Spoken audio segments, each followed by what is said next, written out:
Hello students, good morning. मैं मोहम्मद सालिम। आज आज हम लोग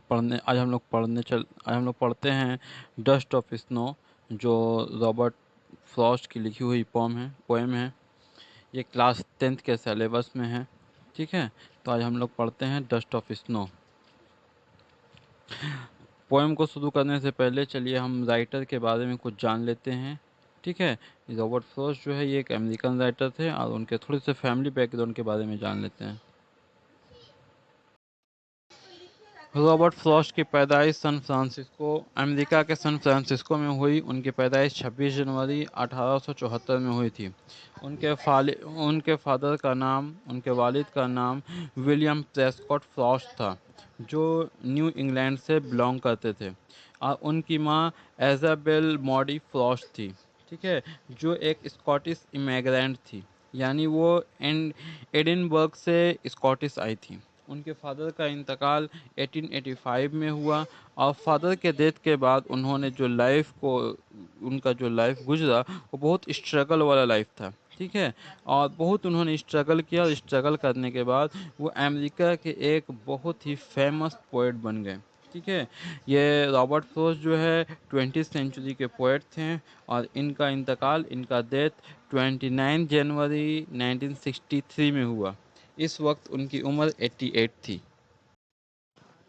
रॉबर्ट फ्रॉस्ट ने अपने पोएम में एक ट्री हेमलॉक, एक बर्ड क्रो का जिक्र किया है। ठीक है, और इस पोएम में बताते हैं कि वो बहुत ही अपसेट हैं और हेमलॉक ट्री के नीचे खड़े हैं और पेड़ पर एक कौवा है और बर्फ गिर रही है। ठीक है, तो चलिए हम लोग लेट्स सी द पोएम। चलिए हम लोग पोएम को देखते हैं, पोएम में राइटर क्या कहते हैं, पोएट क्या कहते हैं।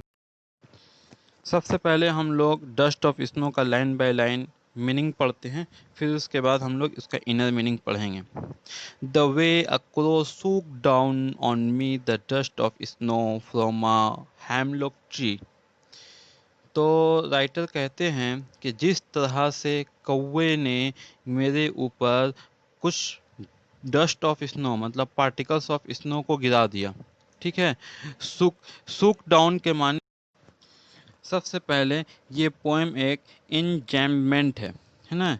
इंजैम्पमेंट किसे कहते हैं कि बिना, देखो यहाँ पर नीचे में लिखा हुआ है इसका definition, the running on of the thought from one line couplet और stanza to the next without a syntactical break.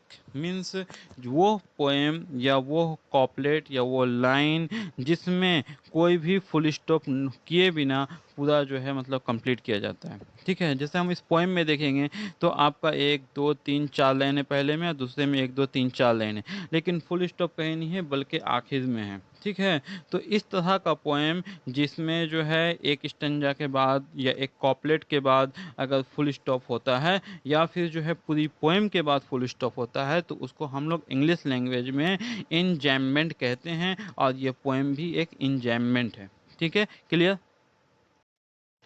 दूसरा इसमें लिटरेरी डिवाइस जो है वो है एलिट्रेशन। एलिट्रेशन क्या होता है? Alliteration is the repetition of same consonant sound in the near by words.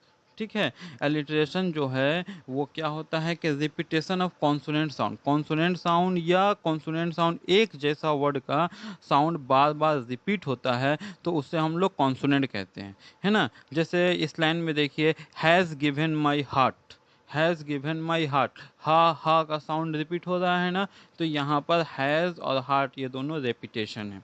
ठीक उसी तरह से दूसरे लाइन में देखिए, and saved some, and saved, and को हटा दीजिए, सेव्ड सम, तो सा का साउंड रिपीट हो रहा है ना, तो यहाँ पर भी लिटरेशन है। तो इस तरह से हम कह सकते हैं कि इस पोएम में दूसरा जो लिटरेरी डिवाइस है वो एलिट्रेशन है।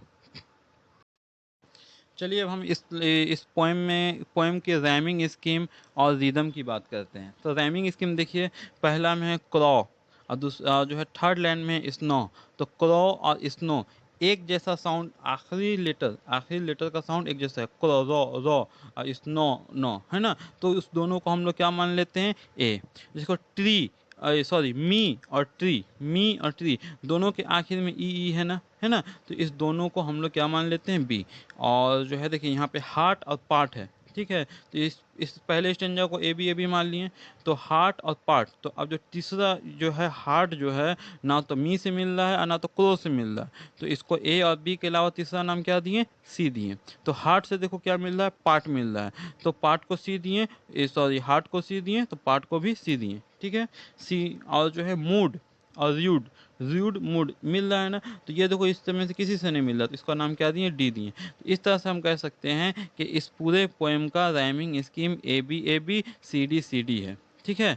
अब देखो इसके रिदम की बात करते हैं, तो इसका जो रिदम जो है वो क्या है, पहले शॉर्ट, फिर उसके बाद लॉन्ग, फिर इसके पहले शॉर्ट फिर लॉन्ग, यानी पहले हल्का सा आवाज निकालेंगे द वे अ क्रो, इस तरह से पहले स्लो और फिर उसके बाद आवाज टान के निकालेंगे, ठीक है। तो इसको इंग्लिश टर्म में, इंग्लिश लिटरेरी टर्म में कहते हैं आयम्बिक, है ना।